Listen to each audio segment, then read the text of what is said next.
I bought a falling-apart lodge because I wanted a quiet life, fix the roof, save the porch, make a place people could sit and slow down. I didn't buy it to become a headline or to learn the names of petty rules, but sometimes property comes with other people's plans, and those plans can be loud. My name is Elliot Hale. The lodge sits just off a thin county road in a patch of map that says Woods and Unknown.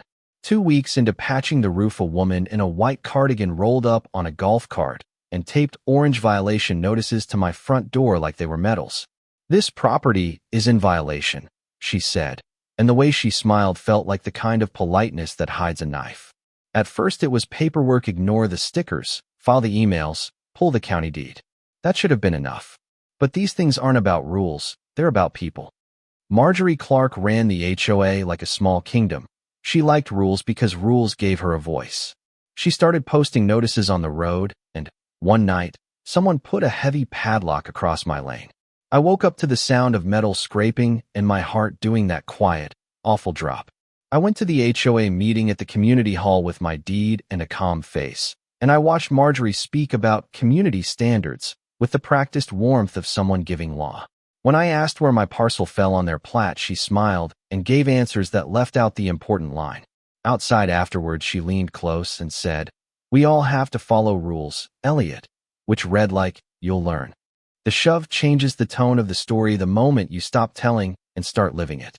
Watching that clip felt like watching a small earthquake happen to my life. Motives become clearer after action.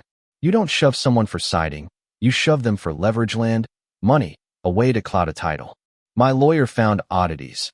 A recorded restriction with a notary stamp that didn't match county records, missing pages, signatures that looked rehearsed. Those small errors began to read like a plan. Then the sabotage got dangerous. Someone cut part of the main joist under the porch and left smoldering rags. The barn hinge was sawed halfway through. We filed police reports. The sheriff came and looked at the timbers with the weary eyes of someone who's seen human pettiness. Tom Jensen, the retired mechanic down the road, showed up with coffee and said, "Want me to yank those illegal signs?" We pulled them, took them to the sheriff, and those trophies turned into evidence. Neighbors who'd nodded politely before now watched differently. Power cracks when people stopped pretending. An anonymous board member sent an email an Oakford development contract with a line called facilitation fee. It spelled out a plan to cloud my title and flip the parcel. The shove, the padlock, the sawed hinge fit together now like pieces on a crooked board. I printed the contract and walked into the annual HOA meeting, laid the survey, the video, the emails on a folding table, and let the projector throw the notary's misaligned stamp on the wall. When the clip played, there was a long intake of breath. Marjorie's face was porcelain, then angry. She tried slogans, then thin threats, "You'll regret this." The sheriff, who'd been sitting in the back, asked to review documents.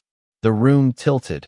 Some folks shifted away from her, and that instant turned rumor into record. The legal fight wasn't glamorous. It was motions, depositions, waiting rooms, and tired lawyers filing counterclaims to make me go away. But facts stacked. The surveyor's seal, the email, the authenticated video had weight. The board splintered from internal dissent. Oakford pulled back. Marjorie faced charges for falsifying filings and coercion, enough to end the scheme. Victory felt thin and strange. People came over with sandwiches and paintbrushes. Carmen hauled primer. Kids from the church painted trim. Tom and a handful of neighbors lugged new planks. We fixed what we could. Marjorie performed community service under supervision. She painted railings with a jaw that never quite loosened. Seeing her, there was satisfying and odd anger mixed with an uneasy pity. The night before the hearing, I walked the property with a flashlight, counting nails like inventory. Mr. Daniels, the county surveyor, came with a roll of maps and marked stakes where the record stood. His quiet certainty felt like a shield. At the hearing, the hall smelled like coffee and coats.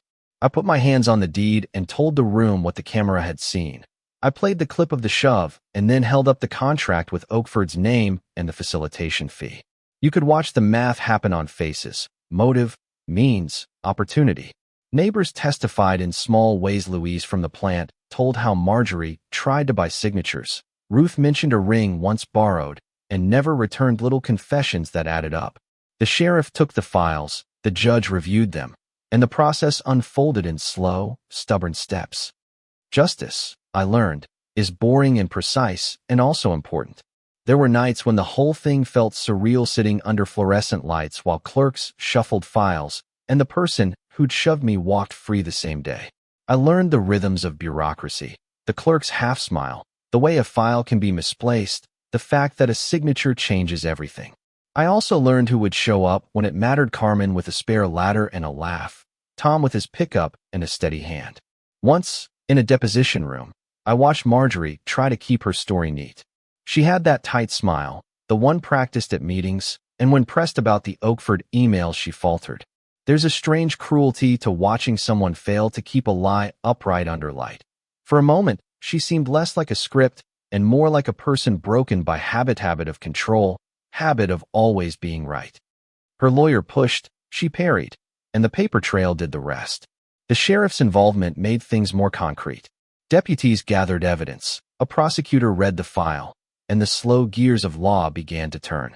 That's when I realized why documentation matters. The camera clip, the neighbor's statement, the surveyor's seal, all of it moved from rumor to proof. Facts have a weight that gossip does not. One night after court, Tom and I stood on the porch with beers and listened to the wind. "I didn't think you'd last the first week," he said, then laughed and added, "Good thing you kept that camera." It was a small moment. Two men under a sagging porch, and it felt like the real victory. Friends who choose the hard thing with you. Marjorie's sentence was restitution and community service, not the kind of crushing revenge some wanted, but enough to show consequence. There were arguments. Some said the system enabled her, others wanted harsher penalties. Both had truth.